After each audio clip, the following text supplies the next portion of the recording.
What's going on, everybody? We're going to get ready to get this show started in just a few moments. We're going to get ready to talk about the Titans facing off with the Cincinnati Bengals coming up this Sunday, and also we're going to talk. We will talk a little bit about the Todd Downing situation. That, of course, we did get to hear him speak for the first time since the arrest. Uh, we get to talk about him a little bit, and we would definitely go into that just a little bit, and then we're going to definitely talk about the Cincinnati Bengals. We're going to talk about the two-tone blue star of the game, and also the dunce of the day from the Green Bay Packers game, and so we're definitely going to go into that, and then of course, definitely have a extra dunce of the day that we're going to definitely speak on as well. So we're going to definitely get ready to get this show started in just a moment. And we're going to get this thing going. Make sure y'all share the show out. Let everybody know what we got going on. Is it revenge, redemption, or maybe a little bit of both? So we're definitely going to talk about that. And so we're going to get ready to get this show started in 60 seconds.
Good evening, Fight Nation. How's everybody?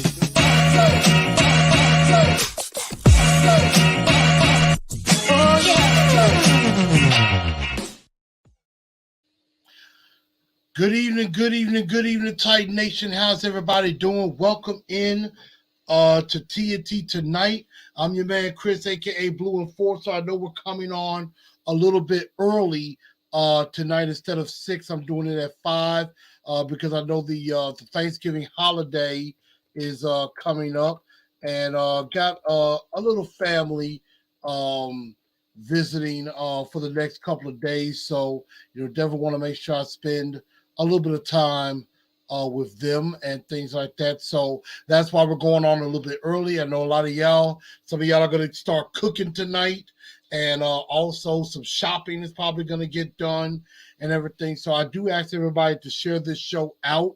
Also, make sure y'all follow the pages on Facebook at TNT Enforcers, as you see on the front of your screen, on Twitter at TNT Blue Enforcer, and also at Titans_in_truth as well. Super chats and donations are also appreciated. I see we got Isaiah in here. What's up with you, sir? The bearded one. And AZ Mick are already starting off early. And then we got Marcellus Clay.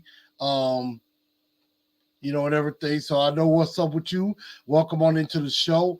And before we do get started, I do want to start off with some sad news that we did get, and that we did get over the last couple of days.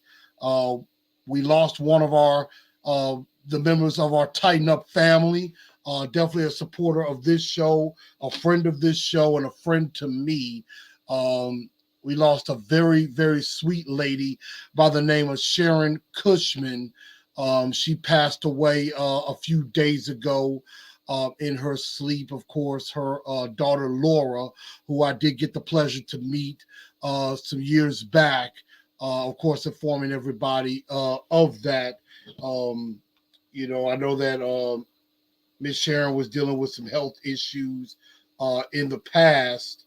And I'm definitely very sad. I was very saddened to hear of this loss. Um, she was always a supporter of this show. She was a supporter to me. I got to meet her at a Titans event. And then when she was in the hospital, I did go visit her. I did help with a GoFundMe, I think, for her surgery, and um, that's where I met her daughter Laura, and everything. So when I um, when I heard this news, it saddened me. I was already dealing with some bad things myself that was going on personally, but compared to this, I guess what's going on with me wasn't so bad with that. So um, I dedicate this show, and I believe we should dedicate this game coming up in her honor as Titans fans. And we definitely step up for Sharon, and we got to bring the noise on Sunday because that's what she would have wanted. That's what she would have wanted. That's what she would have embodied as a Titans fan. So rest in heaven, my dear friend Sharon Cushman. She passed away at the very young age of 60 years old. And she leaves behind, of course, her daughter and her granddaughter um, and her family as we know it. So, if we may, let us just have a very quick moment of silence for a very small moment of silence for Miss Sharon Cushman.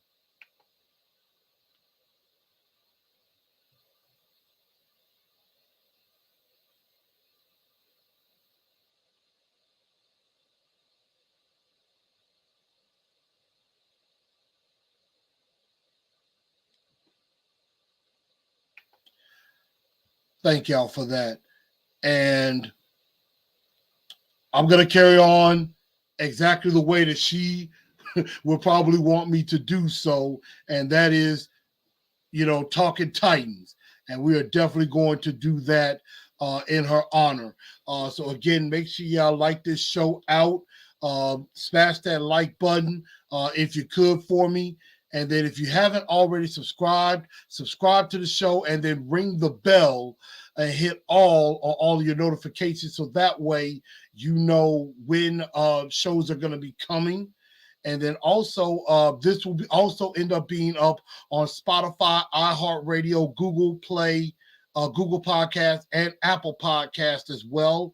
So if you're not able to catch or if you're not able to just watch, you can listen on those channels as well. And I definitely do appreciate everybody tuning in, and I thank everybody for all their support. And we are definitely going to get into this game.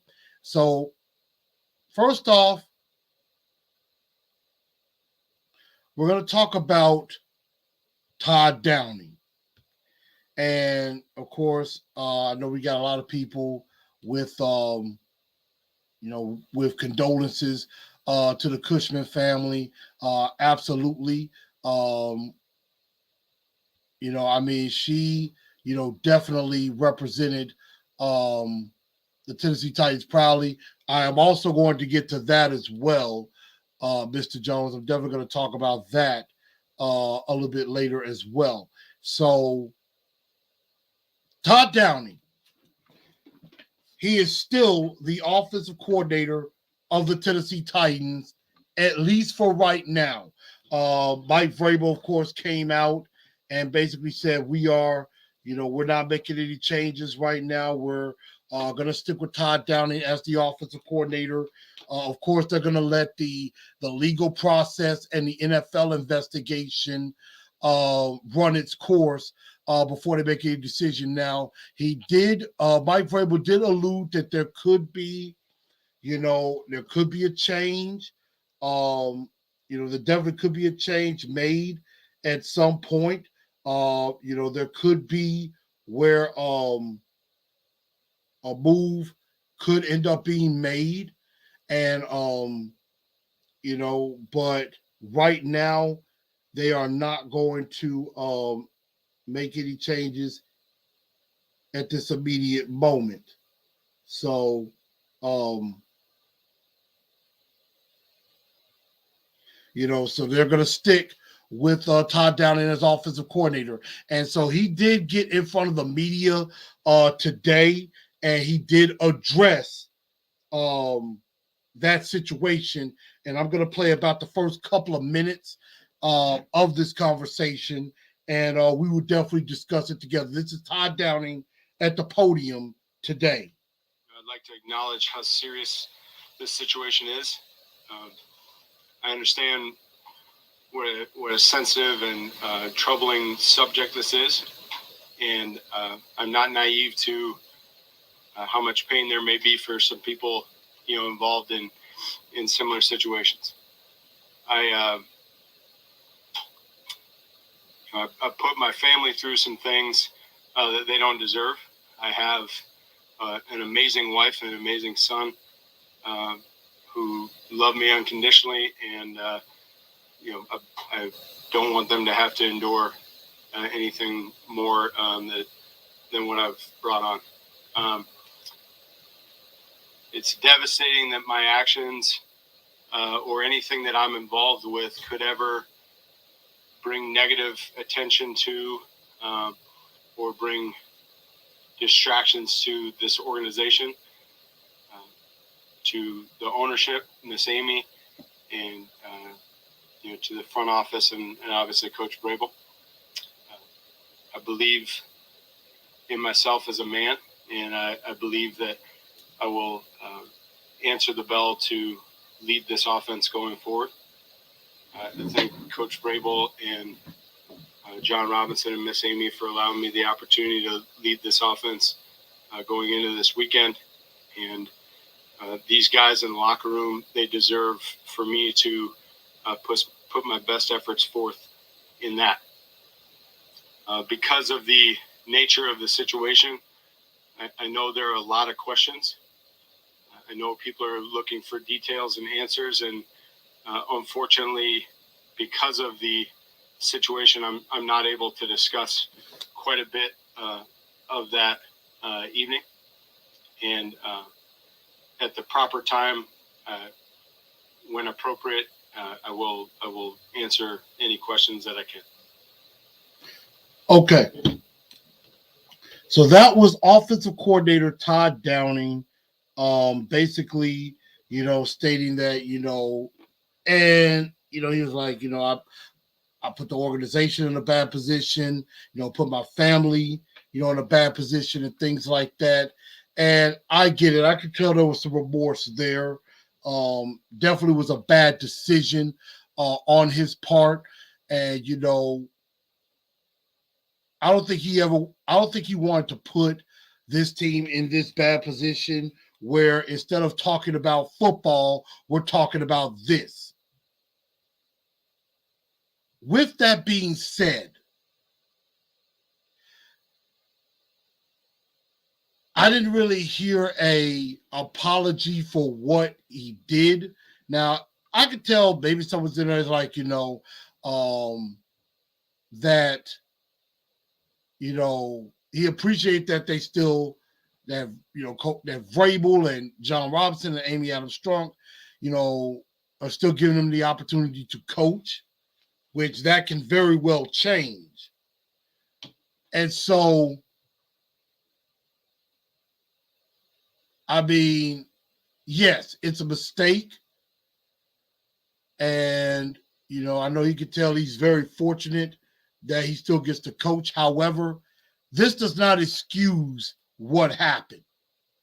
It was a pretty dumb decision on his part. And Todd Downing has nobody to blame but himself for what happened. You decided to drink. You decided to try to drive, knowing good and well that you were intoxicated or that you had a little bit too much to drink. And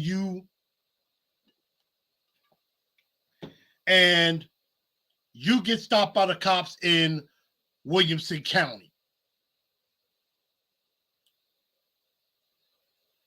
So he has to take ownership of that. That is on him. And, thank God nobody was hurt by this.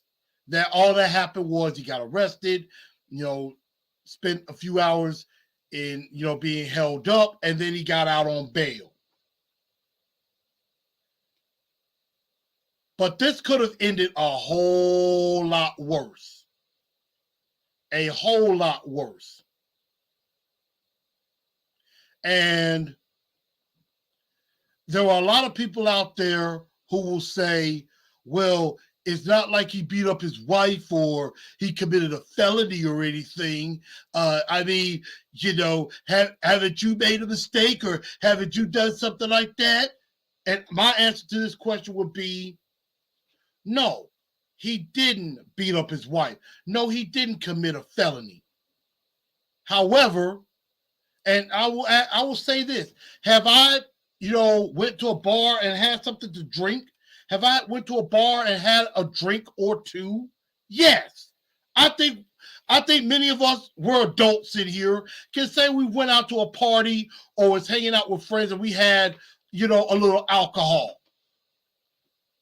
But the difference between, I will use myself as an example, I've never been arrested for DUI. I've never been I've never had to take a breathalyzer test. Now, I have, again, been to a club where I had maybe a drink or two, and then I had to drive. But the difference is that what I usually do, and I explained this on the post game, that I usually control how I drink because in my mind, I already know I'm going to drive. So I try to make sure I stay under control. So I might have a drink right when I get there, and maybe an hour or so later, I might have one more. I try to spread it out. And then after that second drink, if I choose to have one, I chill, I party a little bit, let that drink wear off for a bit. And then I'm, head to the car and make sure I'm like, am I still under control? Because sometimes you can tell when you're a little tipsy, or if you're drunk, you may be falling over yourself, you're losing balance, or, you could tell it's like, okay, maybe I'm a little effed up a bit right now. And,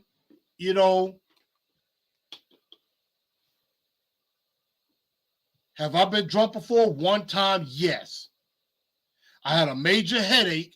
Now, yes, I got home safe and sound and took my time, but I had a major headache. I had a major hangover the next morning.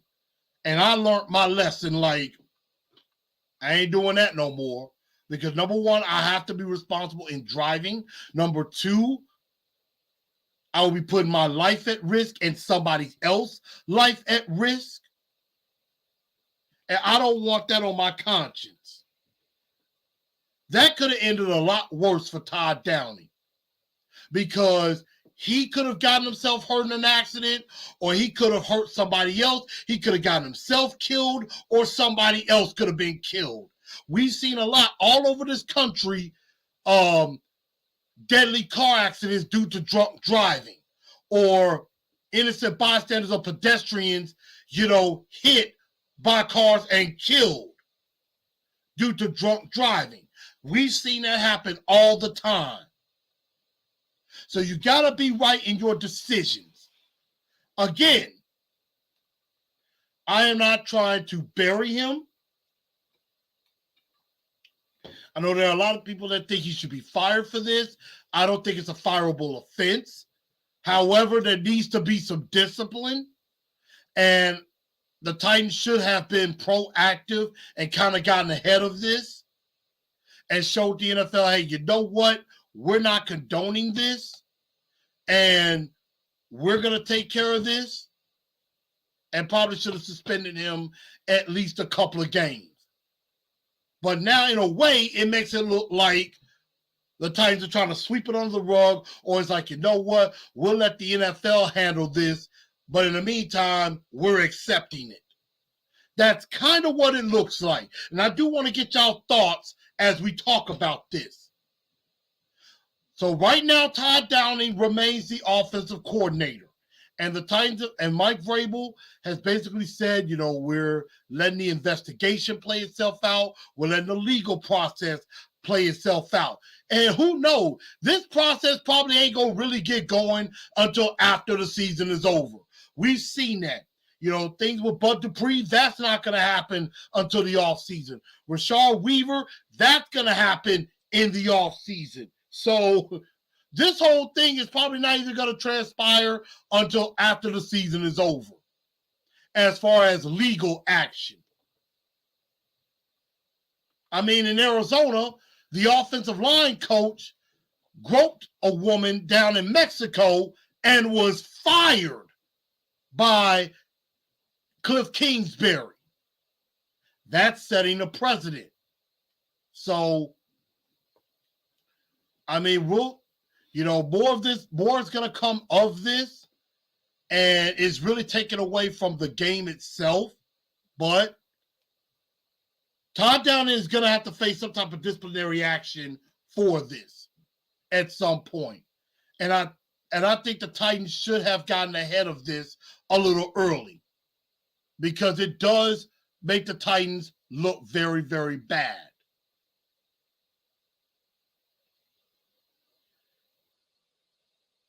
And so, and of course, you know, he mentioned the death threats. And some of the media asked him questions about it, and he was like, you know, due to the nature of the situation, he really can't go into it because, you know, police are listening to things he's saying. If he says anything, you know, hey, they can use that as evidence against him. You know, he could be incriminating himself. So he has to keep quiet. You know, so Jameson says, how many chances does this guy get to fall and still fail and still keep his job? I mean, yeah, he's getting another opportunity. You know, hopefully the Titans turn Downing's lemons into lemonade. I would hope so. That's what we're hoping for.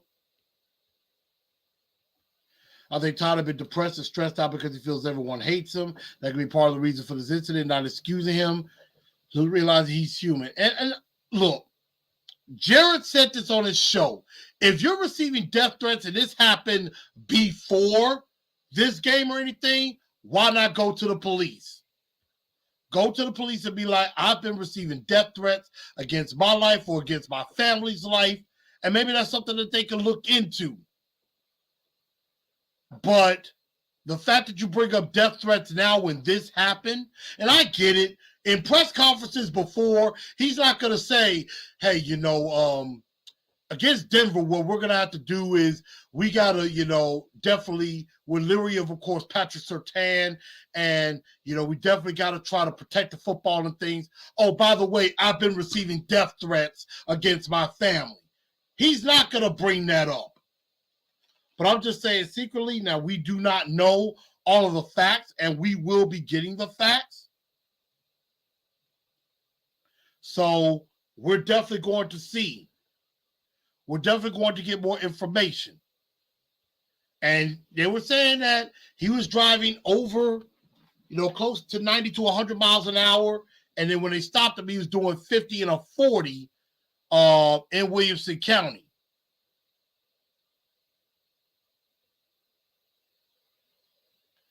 And, you know, we don't know what the blood alcohol level was. I mean, again, we're definitely going to find out. Bearded One says the Kansas City play caller was more fireable offense than this. I can't disagree with that. So, you know, this is a bad look and everything, but we're definitely going to find out more going forward. But Todd Downing is still the offensive coordinator at this very moment. Some other news that we got, undrafted rookie, free agent kicker, undrafted rookie Caleb Shudak was activated off the PUP, and he could suit up in place of Randy Bullock. So, of course, the news came out, Randy Bullock's been dealing with a calf injury, and was dealing with a calf injury, and so, that's why they had Josh Lambo kicking in the game against the Green Bay Packers. He went 3 of 4. He did miss an extra point, but I want to say he did kick a field goal that was good. So, but they did cut him. And now Caleb Shudak being activated does say that could be possible that he may get his opportunity. And there was some talk in OTAs that Caleb Shudak could have given Randy Bullock a run for his money. And, of course, Craig Ackerman says one thing about Shudak, he has the bigger and more powerful leg. And Randy Bullock did not, I don't think Randy Bullock practiced today. So that's going to be very interesting to see, how all of this plays out. Does the Titans go with Randy Bullock, or do they go with Shudak? Randy Bullock did not practice today. So that could be a big, this could be a great opportunity for Caleb Shudak, or this could be a big problem because we're, 10 games, about to go into the 11th game of the year, and we may have to make a change at kicker. This could be an issue. So we're definitely going to find out more as we go on is, can he, make the big kicks in a regular season game when it matters? That's something that we're going to find out with that. And, going back to the Todd Downing thing, and I'm going to mention this right quick. I know somebody said, why not just call the police? And that was on the death threats and things like that. Exactly. And also, free ride share. You offer free ride share with Lyft. You could have gotten a free ride home, could have gotten home safe, and then you could have went and picked up, you could have gotten another ride share to go pick up your car. So that's something that we'll have to keep in mind with the kicking situation. So with this offense as below average as Tennessee is, not having Randy Bullock is big. It could be. It could definitely be big. Jameson says, remind he played for Iowa, which he did. Has a strong leg, nailed the game winner against Nebraska in some nasty weather. And, it might be where that has to happen. So that's going to be something. And we're definitely going to find that out. Also, some other news, some other injury news. I didn't get a chance to put up the injury report. I'm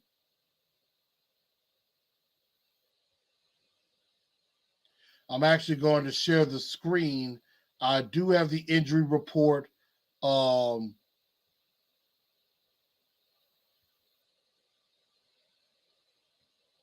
Right here. So here's the injury report for both teams. As you see, a big miss right now is Danico Autry. Did not practice today. We'll see if he practices on Friday because the team will be off for Thanksgiving. Again, Randy Bullock did not practice. Christian Fulton could be a big loss if he doesn't go with the hamstring. And then, of course, Derrick Henry is not injury-related, of course. They're probably giving him a little maintenance. Natty, the big one is Joe Mixon. Joe Mixon did not practice and is under concussion protocol. And also, now, it is expected the Bengals are preparing as if Jamar Chase is going to play in return. He was limited today with his injury, but they're saying that Jamar Chase could come back for this game, and they are expecting him to come back for this game. Now, we don't know. We do not know if he's going to suit up, but it looks like, according from the Bengals side, all indications point that he is going to play, and that could be a major, major problem for the Tennessee Titans to have to deal with. So we're definitely going to see about that. Some people saying, can Stonehouse kick field goal? It'd have been nice if he could. Titan South says Traylon gets his first TD. I would hope so. That would be great. Said, what's happening with the secondary? Doesn't feel like we're missing Fulton, Farley, or Hooker. I mean, Hooker practiced fully today. Fulton did not. Farley's on IR, out for the year for the second straight year, and I'm starting to kind of give up on that because it looks like that's leaning towards a bust as far as that.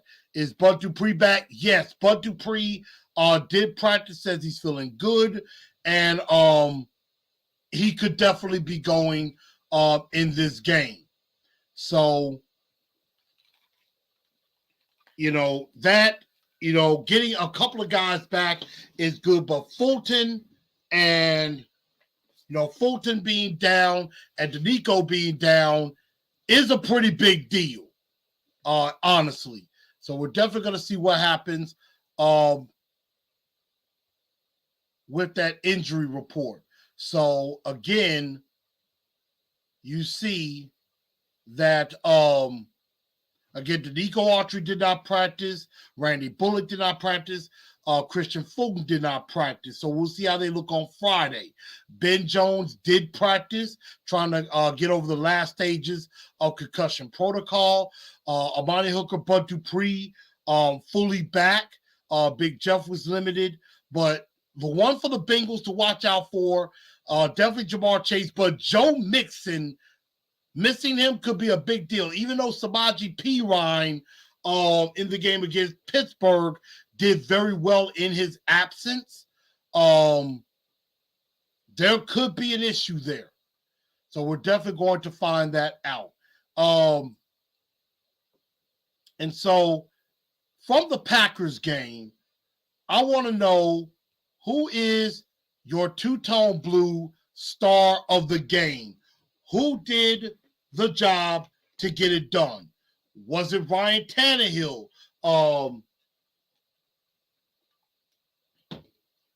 Looking like he's back to form. Was it Treylon Burks' breakout game? Robert Woods looking like he's finally,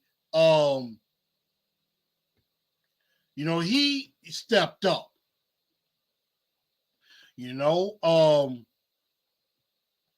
Where can we go with that? So, I mean, there's a lot of ways you could go with that as far as this game. So, who is your two-tone blue star of the game? And, I definitely want everybody to take a look. Donnie Atkins says Brewer at center. I mean, the offensive line did do all right, except for left tackle. Dennis Daly stinks. That much is true. So I need y'all nominations. D09 is going with Tannehill. Let's see. James is going with Robert Woods. Making those critical third down catches. Jones going with Tannehill or Burks. I could definitely see that. So definitely getting some choices on that. But I'm going to go against the grain. Mr. Jones says Todd Downing. Now, I'm going to say the two-tone blue star of the game, and this is for the game, I'm going to go with Todd Downing on this. Even though I was thinking about Traylon Burks and I was about to say that because I think that was a breakout game and I hope they build on that. Y'all forgive me, I'm on a cough drop. And Tannehill definitely looks like he's back to form. But Todd Downing called a heck of a ball game. He called a really good ball game. That 18-play drive was excellent. Even though they did not score off of that drive, on that fourth down, when they went forward with Derrick Henry, I think every last one of us would have called that play. 4th and 1, you give it to Derrick. I think there may be like 1% of the fan base that would have said you don't give it to Henry in that situation. It just happened, hey, the Packers made the stop. But at the end of the day, you know, what happened after that was the Packers ended up going 3 and out anyway. So it didn't end up hurting us. So I'm going to give the star of the game to Todd Downing for the good game that he called.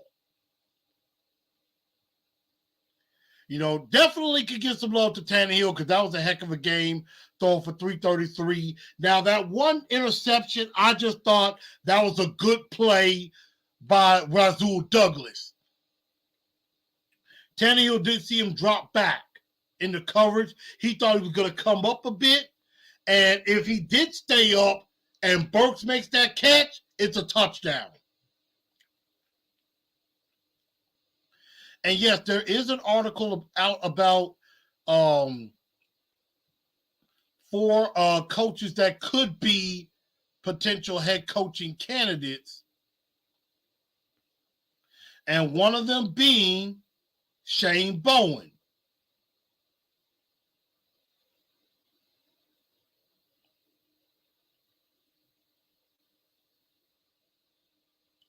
So,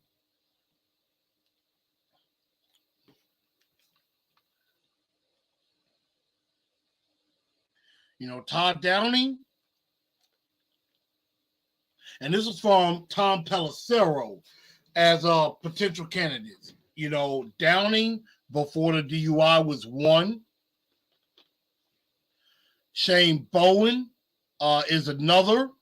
Ryan Crow, the outside linebackers coach, was the 3rd. And then the last is Tim Kelly. So those were the 4 coaches that could end up on the list of potential head coaching candidates. And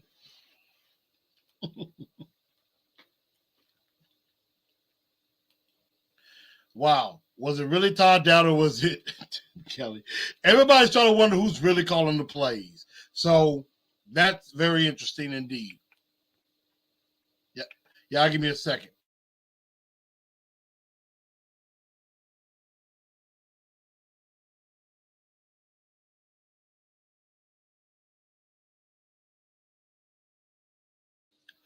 So that was very interesting. So Todd Downing, two-tone blue star of the game. And when there's a star of the game, there's also a dunce of the day. And there's only really 2 possibilities.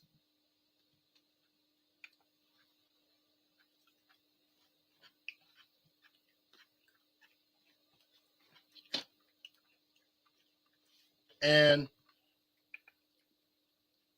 I know somebody mentioned earlier that if Shane Bowen goes, so does our defense. Remember, we still have Jim Schwartz, former head coach, former Titans defensive coordinator.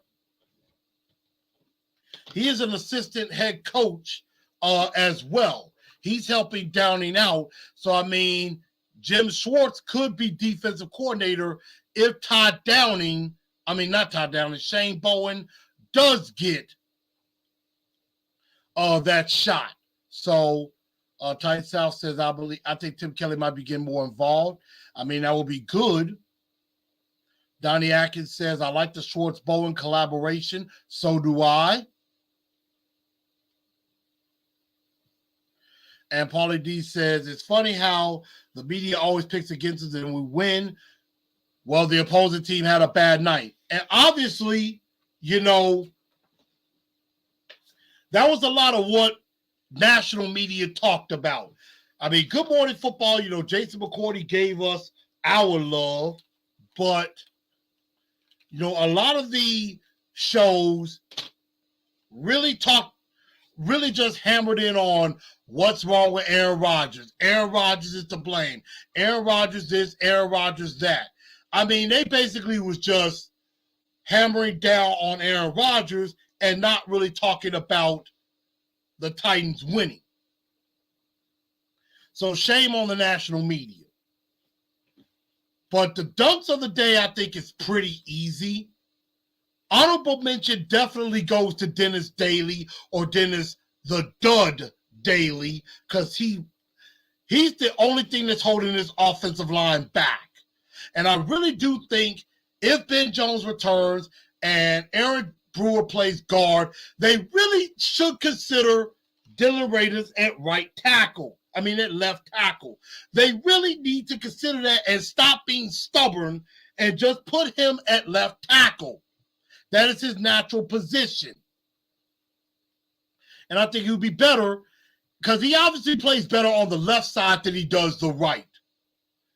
And did you see Keyshawn put us in his top 8?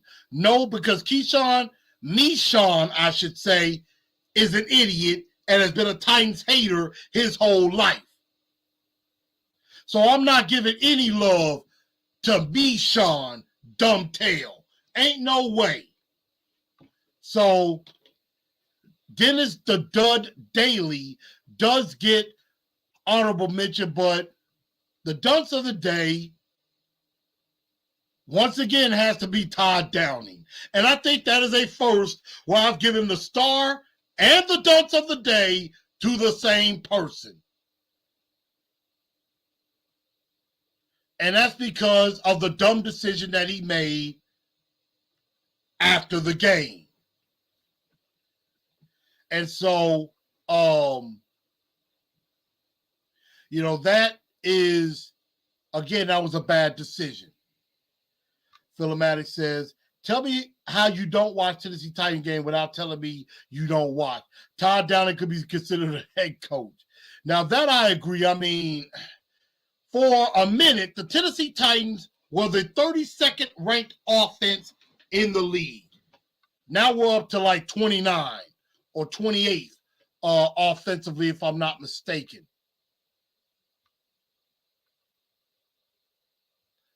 Like right now, in yards per game, the Tennessee Titans have went from 32nd to 29th. So they're 29th offensively. Still not great. Yeah, coach tried hard to be the Titans hiring Jeff Saturday, thinking it'll be as good as Vrabel. And yeah, they're definitely taking a page out of the Vrabel playbook. That's what they're trying to do. Ryan Clark, yeah, he's been kind of a hater too, because he's so loyal to Pittsburgh. But Swagoo, Marcus Spears definitely gave us a little love. And I agree. I agree with the bearded one. We're not the sexy team. We're not the team that scores, 30 points a game and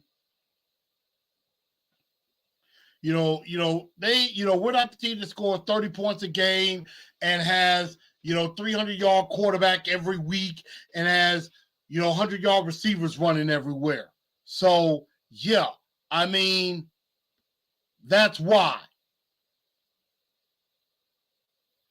And I'm with Jameson. It's like, forget the whole national respect factor. Keep winning. That's what I would say. Keep winning. And that's how the respect will come. So that was something interesting, giving a star and a dunce to the same guy. And so, y'all give me some questions for Pick My Brain while we do talk about a couple of things. I do have a couple of questions for y'all.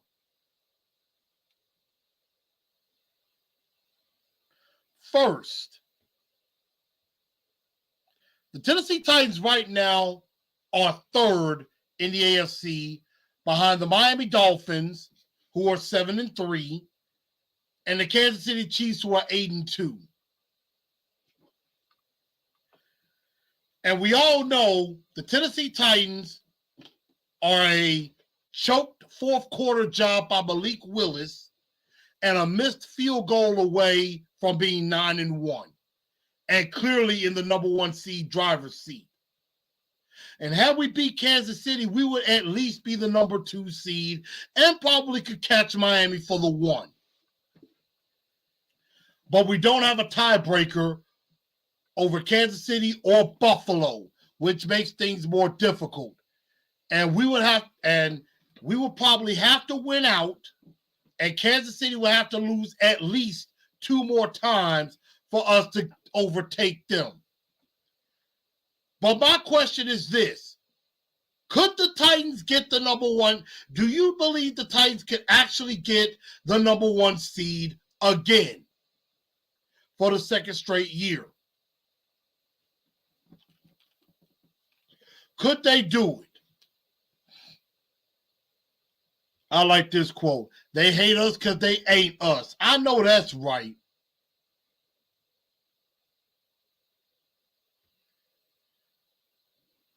I would love to get the number 1 seed over the Bills since they buried us, but just winning the South is cool with me. First part of that statement I agree with. Second part, not so much. The AFC South is pretty much over. Barring a miracle, we're 3.5 games up on the Indianapolis Colts. 3.5 games ahead.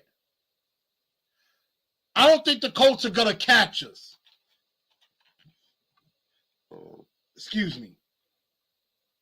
Because looking at the Colts and the remaining part of their schedule, now they have the Steelers coming up. I believe that's Monday night. They have the Steelers coming up. They still got to go to Dallas and to Minnesota. Both of those games they could lose. And it would not surprise me. It would not surprise me if the Titans win this game against the Bengals. I could see Titans-Eagles getting flexed to Sunday night.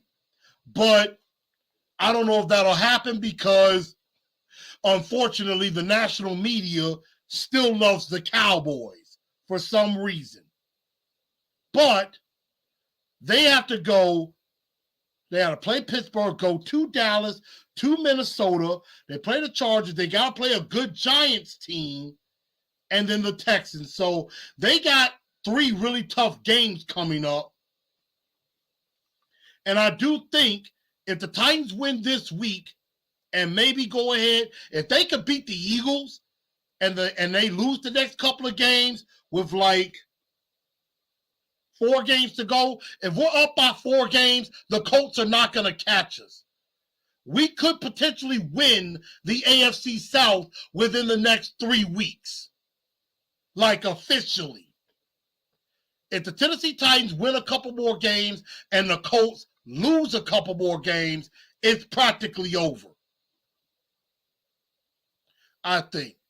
So can the Titans get the number 1 seed again?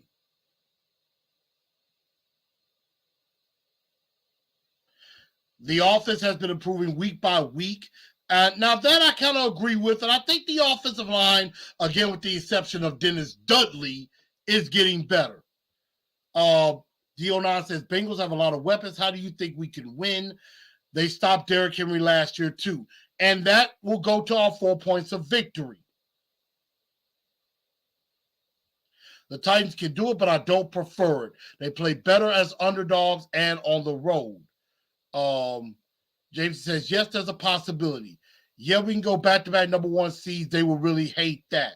And I would agree. And I mean, yes, I know a lot of us are afraid about last year because we were one and done as the number one seed. And it's a little scary. I get that. So I do understand that. Bearded One says, I'm dreading playing the Eagles. AJ liable to go for 200 yards. I mean, I'm not scared of the Eagles. The Eagles are good, but they're not invincible. The Washington Commanders prove that. So I think we could definitely go after the Eagles. I could see that. And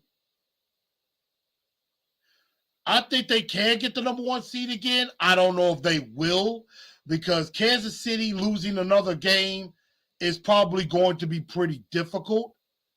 Because Kansas City, down the stretch, they got the Rams. Now they go to Cincinnati to play the Bengals. That's going to be an interesting game. But then after that, they got the Broncos twice, the Raiders, the Texans, and the Seahawks. So if the Chiefs are going to lose any games, it will be one of their next two. And that's about it. And I know another team that a lot of people are worried about is the Baltimore Ravens, because they have literally nobodies left, and they're 7-3 as well. And I know a lot of people probably don't want the number one seed. So we're definitely going to see about that. Now, going into this game against the Cincinnati Bengals,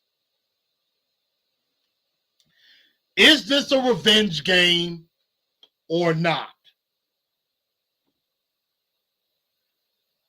Is this a revenge game or is this more of a redemption game? And they both could kind of be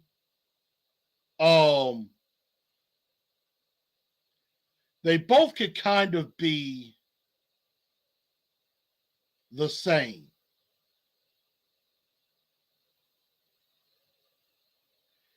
And if it's me,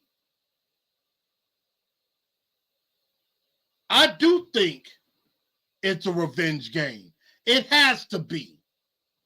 It has to be a revenge game. I think it's a revenge game for the team. I think it's a redemption game for Ryan Tannehill. I do. I think it's a revenge game for Tennessee.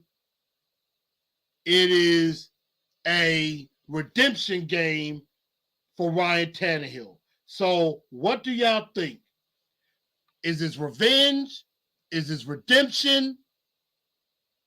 Which one? Now, Mike Vrabel and some of the players have played it off. They've basically said it's not a revenge game. Half the guys on this team were not a part of that game last year. So it's not a revenge game. It's about going out there, trying to play, and get a win.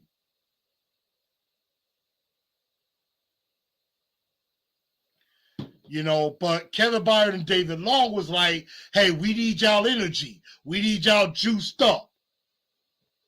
And I agree. I think more of us fans think of it more as a revenge game than the Titans do. But I agreed with Austin Stanley on A to Z Sports. And I don't know if I could bring that up where it is mentioned. But here they are. Titans players and coaches do not view the Bengals as a revenge game. Caleb Sell, Steven Sell, Eric Sell, Michael Sell, Jonathan Sell, Eddie Sell, MB by. So says Sell. Steven selling. I am absolutely selling all the BS the Titans players and coaches are spewing out there this week. That is a load of crap. They're going to say this, and I thought it was interesting. Because how logistically things went throughout yesterday's media availability. So Austin's basically saying, look, it's a smokescreen. It's BS. We all know it. It is a revenge game. And I agree completely with Austin. I think they are spewing nothing but bull crap. This is a revenge game. And it's also redemption for Ryan Tannehill. And I get it. It's not a playoff game. But this game has playoff implications. Because, again, the AFC South is pretty much wrapped up. It's over. Right now, you are playing for seeding. You are playing for positioning yourself in the best position to go deep in the playoffs. A victory against Cincinnati will help you in your seeding preference. And so, saying that this is a revenge game, and they're saying, well, half the team wasn't a part of that. That's a bunch of crap, too. I think about 70% of the guys on this team were a part of that game. For example, with the exception of Dennis Dudley and NPF, the rest of the offensive line was a part of that game. Ryan Tannehill was a part of that game. Derrick Henry, a part of that game. Dontrell Hilliard was on the team. Nick Westbrook-Akina was on the team. Jeff Swaim, as much as I hate saying his name, was a part of that team. Danico, Big Jeff, Tierre Tart, Naquan Jones, Bud Dupree, Rashad Weaver, even though he didn't play, he was out. David Long Jr., Zach Cunningham, Christian Fulton, Amani Hooker, Kevin Byard, all were on this team when that game happened. Elijah Molden, all of them were on this team when it happened. That is at least, out of 22, I would probably say at least half, 11, 12, 13 guys of the 22 that was on that team last year. So yeah, it's a revenge game for me. Show that game was a fluke and show that we can beat this team. And if we play them again in the playoffs, we show them we can beat them then too. So you're darn right it's a revenge game. And it should be. It should be redemption for Ryan Tannehill. Because he said it himself after going into exile after that game. He came out and said, I was in a really dark place. And, he was really down on himself after that game. So I think in Ryan Tannehill's mind, this is not really revenge. It's more redemption for him. So, Jameson says, yep, offense is really rounded into shape. Tevrin says, we're going to beat the brakes off the Eagles. Hey, let's get to the Eagles next week. Hember, as in Derrick Henry. That is true. That is this around this time of year is when Derrick Henry really gets going. That is true. The Bengals have had our number like we've seen as the Chiefs number. I'm ready to get the Bengals. Time for major revenge. Rocky said they shouldn't treat it like one. Most of the guys from that game aren't even on this team anymore. I beg to differ. For fans, it is a revenge game. I could definitely agree with that. Titans are motivated for these next 2 weeks, and they should be. They should be. Colts should have beaten the Eagles. They were definitely in position. Paulie D says, heck yeah, Tannehill had to see a shrink after that train wreck. He needs to prove himself. I agree. Wow, Mark Scott coming in. Debbie Downer says, Bengals will beat the Titans without Chase. Titans offense is one-dimensional. Well, go back and watch the Packer game. If we play like that and go back also against Denver, we weren't one-dimensional then. Titans want to get this win. Big Jeff will be out for blood. I agree. Absolutely a revenge game. Definitely want to destroy the Bengals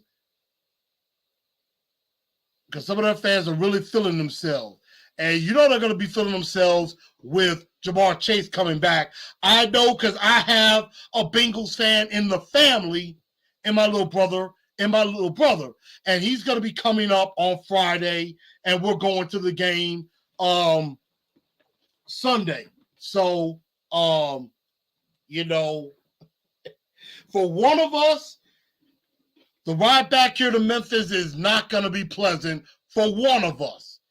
The question is, who? Me or him? Had no business losing that game with 9 sacks. And I know a lot of people have said, we got to let this game go. Let this game go. Let that game go. I'm sorry. Until the Titans either beat the Bengals in the playoffs or they move a step forward and get to the Super Bowl, I will never let that go.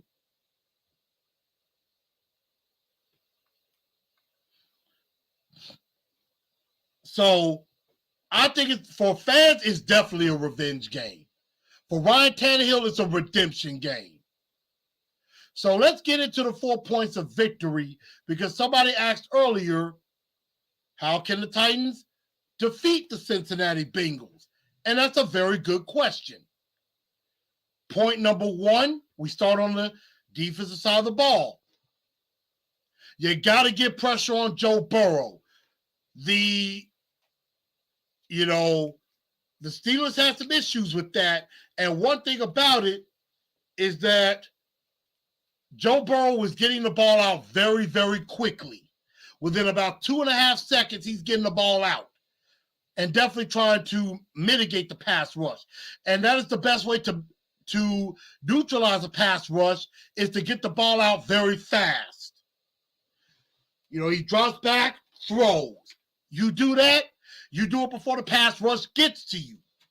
And so you got to find a way to have Joe Burrow hold the ball just a little bit longer so that the defense can get to him. The pass rush is going to be extremely important in this game because if they can get to Burrow, they can help the secondary, just like in the first game,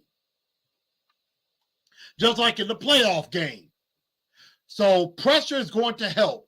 That's going to help the secondary in the long run, especially if Christian Fulton cannot go. Number 2, keep everything in front of you. Make them work for everything. Do not let them get explosive plays. Because this team with Jamar Chase, if he plays, T. Higgins, who is a big-time factor, Tyler Boyd, they got Hayden Hurst, Joe Mixon or Samaje Perine, they can catch out of the backfield. You got to be mindful of that. They have weapons all over the place, and we have to be ready for that. And the best thing to do is to keep the game in front of them, keep it all in front, make them work for it, and as we've said for the last couple of weeks, make this a boring football game. Maybe get them disinterested, get them off of their game a bit, and that gives us an opportunity. So make them work for everything, no explosive or gimmick plays. Number 3, sometimes the best defense is a good offense. Against the Packers, the Tennessee Titans did an amazing job with time of possession. The more time you have the ball is less time that Joe Burrow is on and that offense is on the field.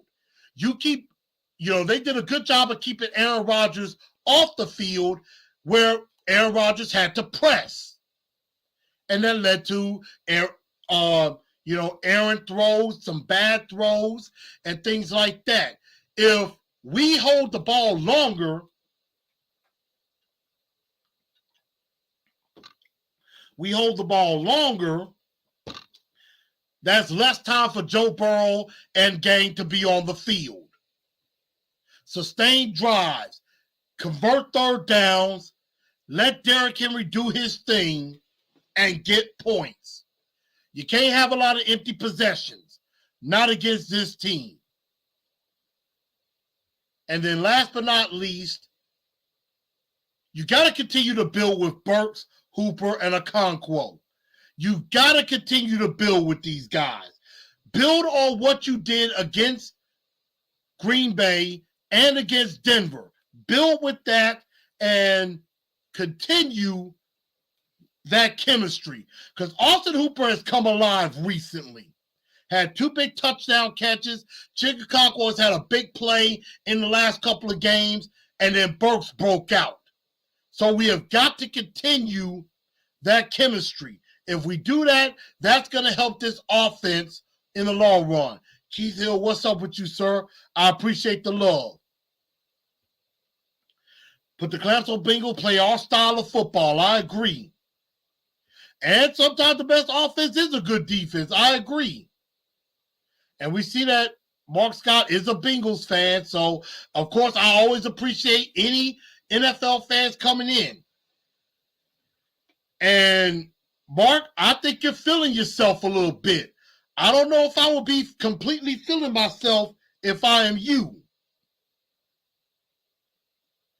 I mean, don't get me wrong. I like Joe Burrow. Joe Burrow is a bad man. I like Joe Burrow. I like Jamar Chase. Not going to disrespect the Bengals at all. I like Joe Burrow. But I think we have the better defense. The Bengals have the better offense. The Titans have the better defense, in my honest opinion. And you got to get nasty. I definitely agree with that. So, and Mark, the only reason y'all escaped with that game by the skin of your teeth is because our quarterback threw that game away. Y'all knew you were scared, and you should have been. But that's fine. That's in the past. We're going to get you. We're going to get you, and it's going to be okay. So, Mark, you know, we're going to have the moment of truth in just a moment. But payback is up. Exactly. It is definitely one of those. So, you know, I know Mark is trying to irritate everybody else, but, hey, Mark, we appreciate you watching the show. We appreciate you watching the show, but we know you're a Bengals fan, and that's okay. So for the moment of truth, again, the 4 points to victory, get pressure on Burrow to help the secondary, make them work for everything, no explosive or gimmick plays, sustain drives and get points, and continue to build the chemistry with Burks, Hooper, and Okonkwo. Now to the moment of truth. Who wins? Titans or Bengals? You can go ahead and put your predictions out. Obviously, Mark is going for the Bengals. Who wins this game?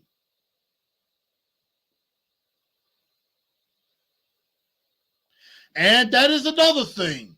The Tennessee Titans have had extra time to rest. The Bengals have to play a game on Sunday and then have to come back on a very short week because for them, this is a normal week.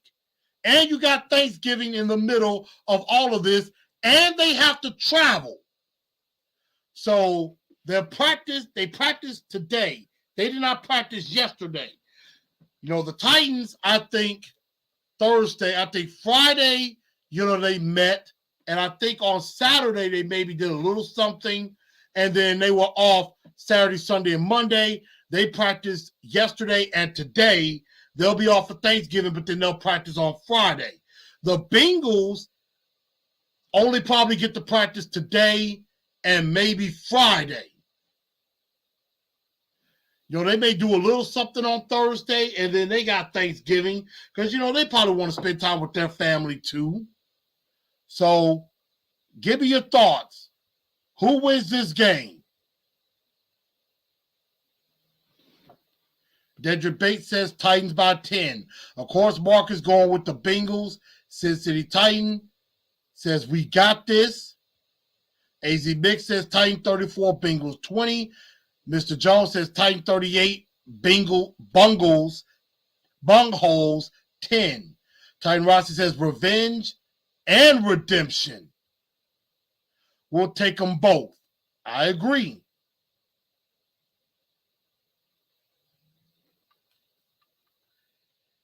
Let's see. Bearded Pauly D says 24-20 Titans win this game at home. And Vrabel's record when he has time to prepare. That is true. When the Titans have a bye week or a mini bye, Vrabel is excellent at that. I believe he's undefeated. When he's had at least more than 8 days of rest. So we know they're ready. And see, the thing about it is, Cincy was just on the road. They had to come back to Cincinnati, and they're going on the road again. We're at home for this one. See, Titans Rossi says Titans 30, Bengals 24.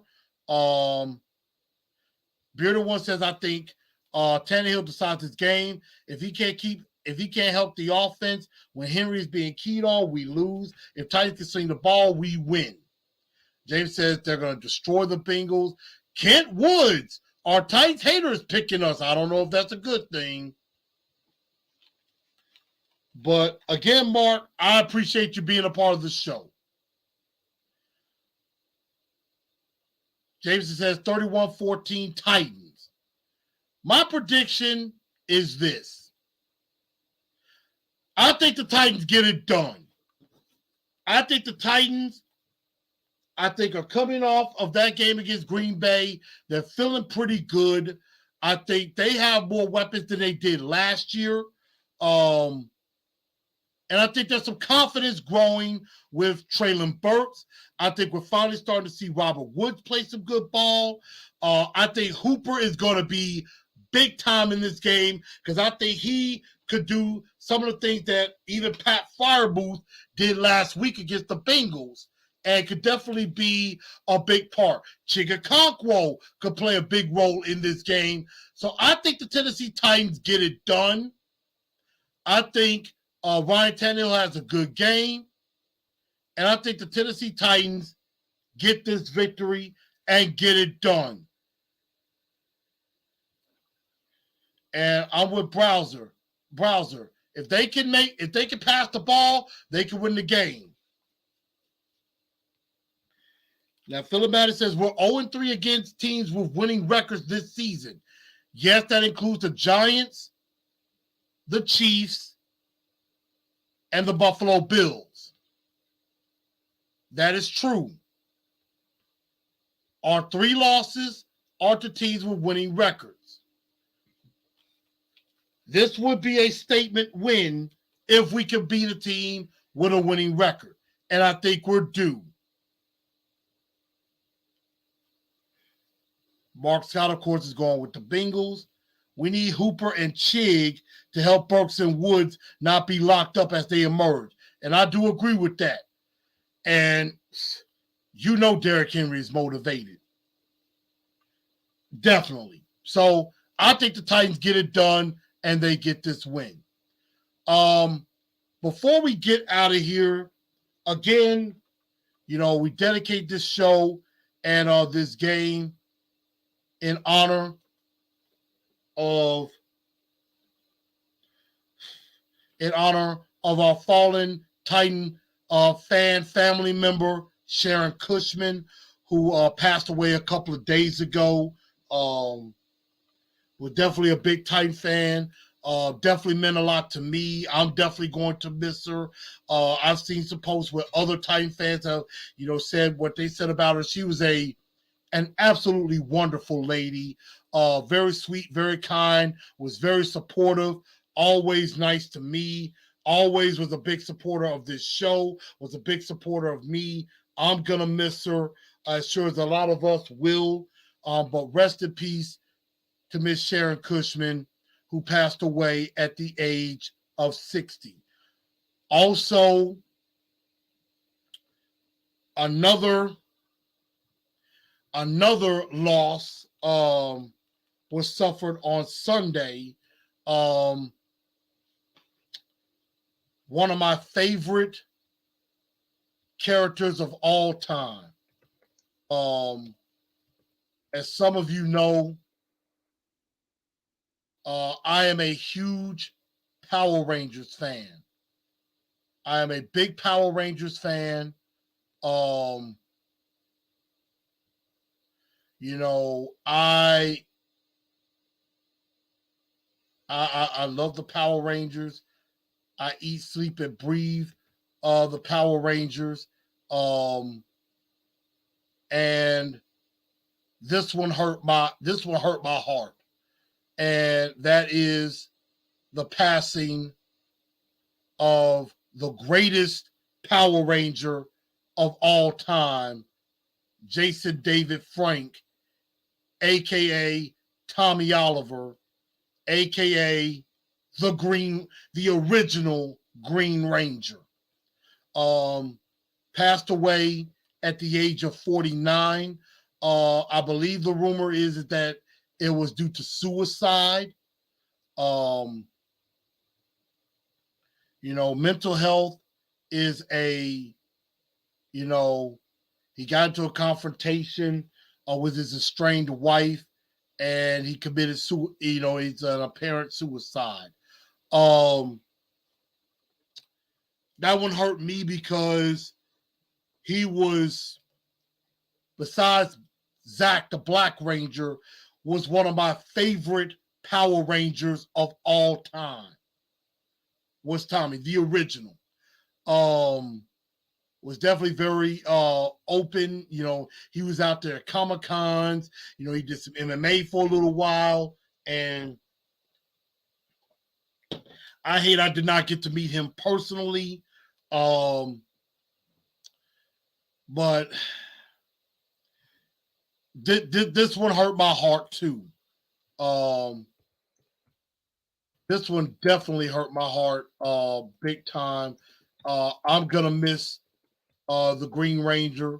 I'm going to miss him big time. Big loss in the Titan family. It's, man, when I saw that, it messed me up big time. It really messed me up. And so I'm going to miss the Green Ranger. I'm going to definitely be watching some old Power Ranger footage. And so just, this one hurts my heart. So rest in peace to Jason David Frank, a.k.a. Tommy Oliver, the greatest Power Ranger of all time. And for one time, I got to do it. It's morphin' time. Dragon Zord. Got to do it one time for Jason David Frank. Better yet, Tiger Zord. You got to have that.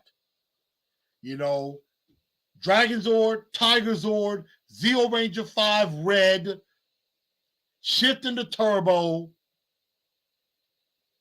Dino Thunder power up, Brachio power.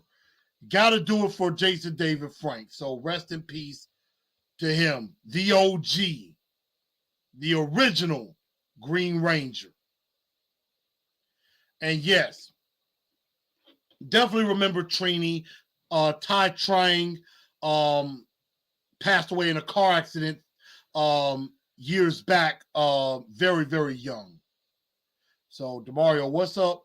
Man, you're a little late, but I'm glad you're here. But rest in peace to Tommy Oliver. And last but not least, I got one more dunce of the day to give out. And the dunce of the day, one more dunce of the day, has to go to me. I give myself a dunce of the day because as some of you may know, and Clay is saying Titan 31-21 over the Bengals. As some of you may or may not know, this past weekend, I fell victim to a Titans ticket scam. I was scammed by a parent, person who, said they had a couple of Titan tickets that was available and was going to sell them to me. And I tried to ask questions because I was just trying to make sure they were who they said they were. I thought I vetted. I thought I asked a lot of questions, just trying to make sure that it was legitimate. And there were times where I, throughout the entire couple of days, I've kept thinking, is this legitimate? Is this legitimate? I'm hoping it's not a scam. And so ended up, was messaging through Facebook, and then the text message with the husband of this person. And then the second that I transferred the money over, there was no more communication. No more communication. They basically got what they want. I never got the tickets, and I got blocked on Facebook by this person. The number ended up being a disconnected number, and it was all fake. So I got played. I got scammed. So, and I tried to call my bank to see if I can dispute it and get my money back. They basically said, it's unlikely you'll get your money back. And so I may still dispute that and see, but I got conned. I got played. And, I was very upset with myself. I felt dumb. I felt stupid. I felt like I thought I was trying everything in my power not to get scammed, and I did. So, you live and you learn. And it makes it so you can't trust anybody on social media, even if they are legitimate. And and I was trying to sell my ticket, and I was thinking about selling my ticket, and somebody probably gonna think I was trying to scam somebody.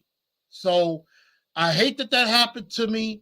I ended up contacted one of my colleagues at the station, and we decided to put a story together because others need to be warned, because, a lot of people have been scammed out of thousands of dollars, for different reasons, credit card scams, or something in store, or if you're shopping online, or even for something as messed up as, somebody having cancer or health care issues, and they get scammed. But ticket scams happen too. And I think somebody else mentioned that their son got scammed.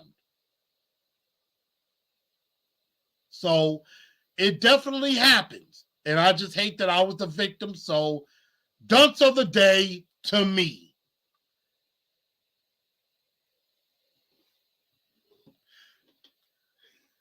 Matter of fact, Philip Matters, you are on to something. And I think I can pull that off.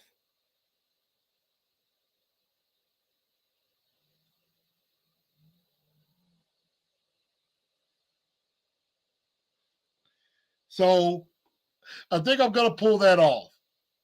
So hate that happened to me, but we're going to move on. Definitely do appreciate everybody watching the show. Happy Thanksgiving to everybody. I hope everybody has a great Thanksgiving with their family. I do have to work a little bit tomorrow, but I will get to spend some time with family as well. So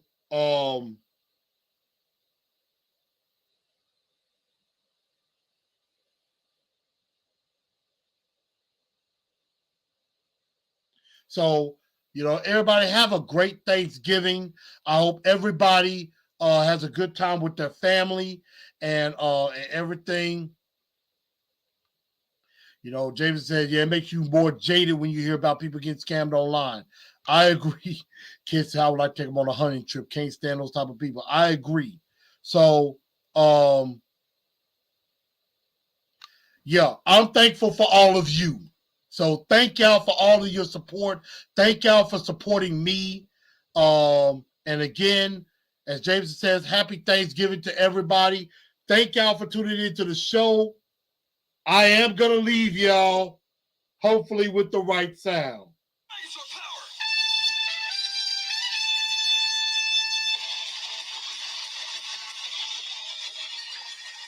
Got to do that.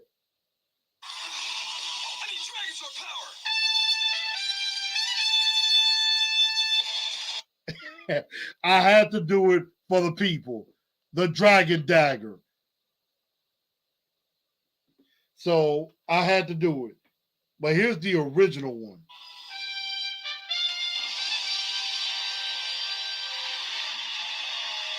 Got to do it. And this is my way out, y'all. Again, like the show, subscribe to the channel. Thank y'all for tuning in. And y'all have yourselves a great Thanksgiving. And y'all know what? Y'all know what time it is. And thank y'all for all of your support. And thank y'all for your sentiments. Again, rest in peace to the Green Ranger. Rest in peace to Miss Sharon. But let's all tighten up because that's all we know how to do. Good night, y'all.